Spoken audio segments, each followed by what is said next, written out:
Tuesday, the 24th of January 2023. First reading. Reading from the book of Hebrews.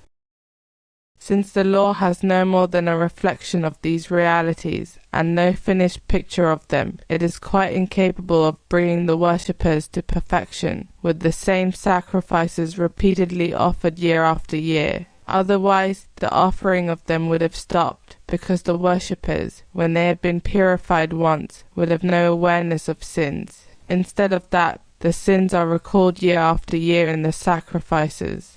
Bull's blood and goat's blood are useless for taking away sins, and this is what he said on coming into the world. You who wanted no sacrifice or oblation, prepared a body for me. You took no pleasure in holocausts or sacrifices for sin. Then I said, just as I was commanded in the scroll of the book, God, here I am coming to obey your will. Notice that he says first, you did not want what the law lays down as the things to be offered, that is, the sacrifices, the oblations, the holocausts, and the sacrifices for sin, and you took no pleasure in them. And then he says, here I am coming to obey your will. He is abolishing the first sort to replace it with the second, and this will was for us to be made holy by the offering of his body made once, and for all by Jesus Christ.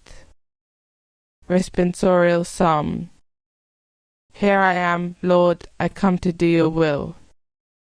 I waited for the Lord, and he stooped down to me. He heard my cry. He put a new song into my mouth, praise of our God.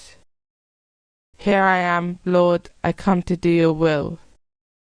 You did not ask for sacrifice and offerings, but an open ear. You did not ask for holocaust and victim. Instead, here am I. Here I am, Lord, I come to do your will.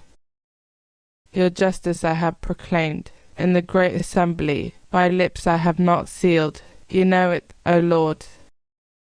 Here I am, Lord, I come to do your will. I have not hidden your justice in my heart, but declared your faithful help. I have not hidden your love and your truth from the great assembly. Here I am, Lord, I come to do your will. Gospel acclamation. Alleluia, alleluia. Let your face shine on your servant, and teach me your decrees. Alleluia. Gospel. Reading from the book of Mark. The mother and brothers of Jesus arrived, and, standing outside, sent in a message asking for him. A crowd was sitting round him at the time the message was passed to him. Your mother and brothers and sisters are outside asking for you. He replied, who are my mother and my brothers? And looking round at those sitting in a circle about him, he said, here are my mother and my brothers. Anyone who does the will of God, that person is my brother and sister and mother. Gospel of the Lord.